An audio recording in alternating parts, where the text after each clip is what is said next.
ഓം ശാന്തി. ഞാൻ ദേഹബോധം മറന്ന്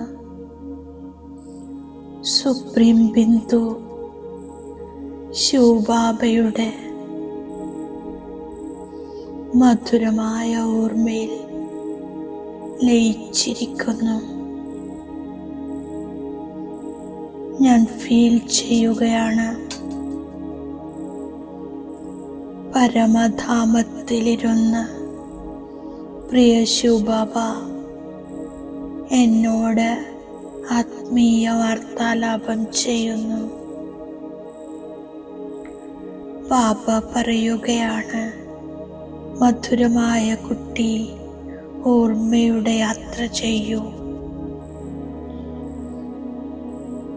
ശാന്തചിത്തനും വിവേകശാലിയുമാകൂ.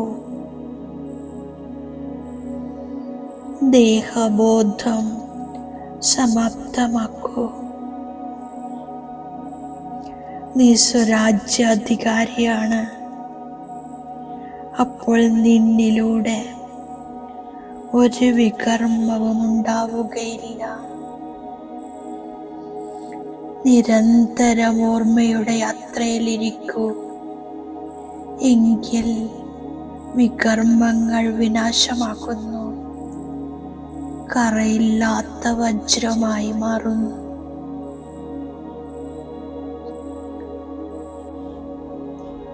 ബാബയുടെ ഈ ശക്തിശാലി പ്രേരണകൾ എൻ്റെ അന്തർമനത്തെ പ്രഭാവിതമാക്കുന്നു. ഏതാനും നിമിഷങ്ങൾ ഞാൻ ബാബയുടെ ഓർമ്മയിൽ ലയിച്ചിരിക്കുന്നു. ഞാൻ അന്തർമുഖിയാകുന്നു. എൻ്റെ അന്തർമനം പൂർണ്ണമായും ശാന്തമാണ്.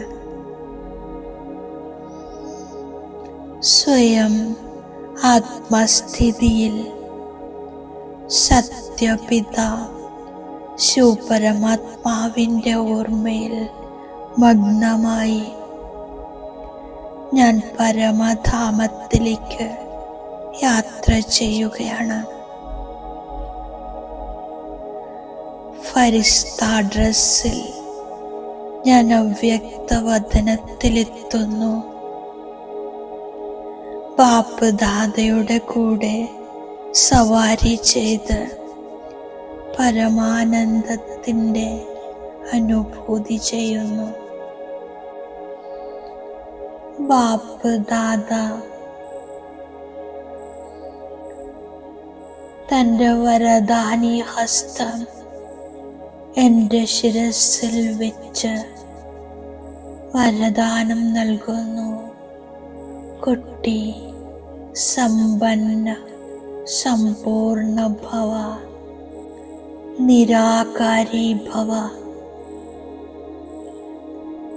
ഈ വരദാനത്താൽ സമ്പന്നമായി ഞാൻ നിരാകാരി വദനത്തിൽ പരമധാമത്തിലെത്തുന്നു. എൻ്റെ തനതായ ജ്യോതി ബിന്ദുവിൻ്റെ രൂപത്തിൽ ഒരു ദിവ്യമണിയായി ഞാൻ തിളങ്ങുന്നു. അഖണ്ഡ ശാന്തി ഞാൻ ഫീൽ ചെയ്യുന്നു.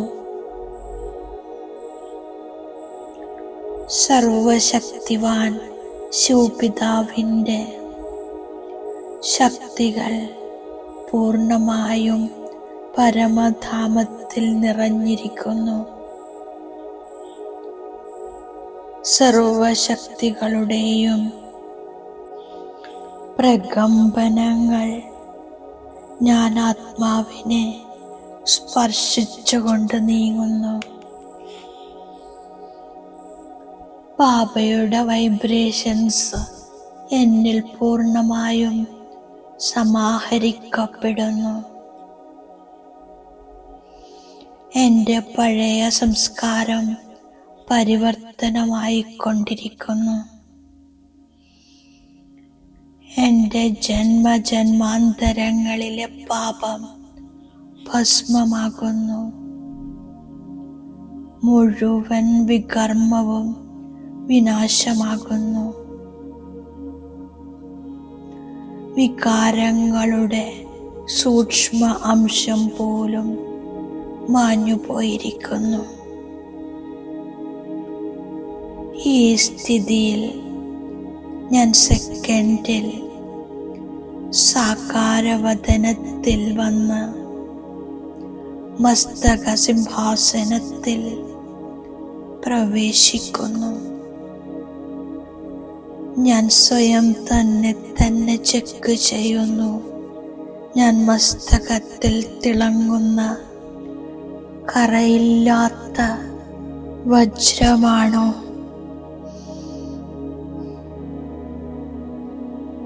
നടക്കുമ്പോഴും കറങ്ങുമ്പോഴും ഞാൻ നിരന്തരം ബാബയുടെ ഓർമ്മയിലാണ്. ബാബ വന്ന് കർമ്മം, അകർമ്മം, വികർമ്മത്തിൻ്റെ ഗുഹ്യമായ ഗതി കേൾപ്പിക്കുന്നു.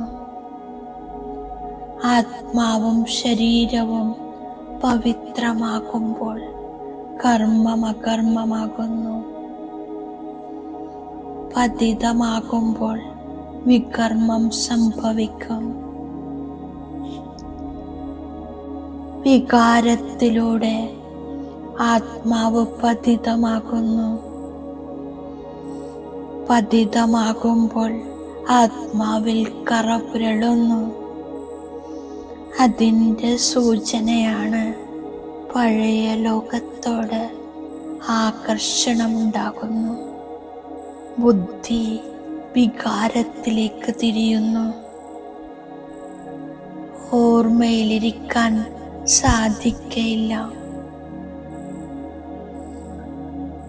സത്യയുഗമാണ് നിർവികാരി ലോകം.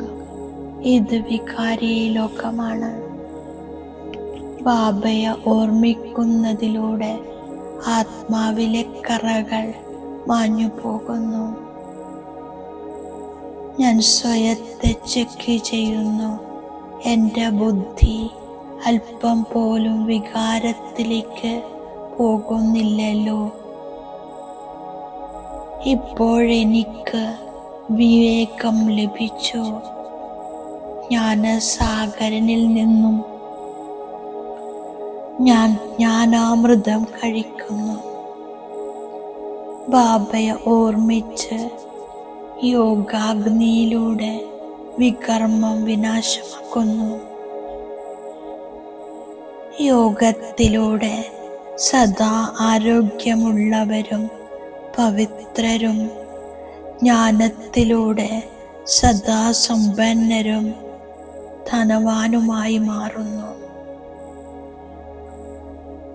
യോഗികളുടെ ആയുസ് ഉയർന്നതാകുന്നു. വികാരത്തിലേക്ക് പോകുന്നത് ഏറ്റവും വലിയ പാപമാണ്. ജ്ഞാനത്തിൻ്റെ 3-ാം നേത്രം ലഭിച്ചു. ആത്മജ്യോതി തെളിഞ്ഞിരിക്കുന്നു. ഓർമ്മയുടെ ബലത്തിലൂടെ പവിത്രമായി രാജാവും റാണിയുമായി മാറുന്നു. ഭഗവാൻ പഠിപ്പിക്കുന്നു. എത്ര പഠിക്കുന്നുവോ അത്രയും സുഖമുണ്ട്. രാവണ രാജ്യമില്ലാതാകുമ്പോൾ ഓരോ ആത്മാവും പവിത്രമായി മാറും. ഇത് ഭഗവാനാണ് പഠിപ്പിക്കുന്നത്.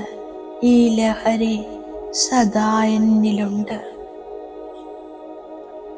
ദേഹാഭിമാനത്തിൽ വരുമ്പോൾ ജ്ഞാനത്തിൻ്റെ 3-ാം നേത്രം അടഞ്ഞു പോകുന്നു. യോഗാഗ്നിയിലൂടെ വികാരങ്ങളുടെ കറ ഇല്ലാതാകുന്നു. എൻ്റെ ബുദ്ധിവികാരത്തിലേക്ക് പോകുന്നില്ലല്ലോ എന്ന് ഞാൻ സദാ ചെക്ക് ചെയ്യുന്നു. നിശ്ചയബുദ്ധിയായതിനു ശേഷം പിന്നീട് സംശയമുണ്ടാകരുത്. ഞാൻ ഏതൊരു കർമ്മവും എൻ്റെ സ്വധർമ്മത്തിൽ സ്ഥിതി ചെയ്ത് ബാബയുടെ ഓർമ്മയിൽ ചെയ്യുന്നു. ബാബ വരദാനം തന്നിരിക്കുന്നു. ശ്രേഷ്ഠ പാലനയുടെ വിധിയിലൂടെ വൃത്തിയുണ്ടാക്കുന്ന സർവരുടെയും അഭിനന്ദനങ്ങൾക്ക് പാത്രമായി ഭവിക്കൂ. ബാബയുടെയും പരിവാരത്തിൻ്റെയും അഭിനന്ദനങ്ങളിലൂടെ പാലന ചെയ്യപ്പെടുന്നു. വലിയ മനസ്സോടെ ദയാഭാവത്തോടെ ദാതാവായി ഓരോ നിമിഷവും വളരെ നല്ലത് എന്ന അഭിനന്ദനങ്ങൾ നൽകിക്കൊണ്ടിരിക്കുന്നു. ഈ വിധിയിലൂടെ സർവരുടെയും പാലന ചെയ്തുകൊണ്ടിരിക്കൂ. എങ്കിൽ അഭിനന്ദനങ്ങൾക്ക് പാത്രമായി മാറുന്നു. സ്വഭാവം സരളമാക്കൂ. ഇതാണ് സമാധാന സ്വരൂപമാകുന്നതിൻ്റെ സഹജവിധി. ഓം ശാന്തി.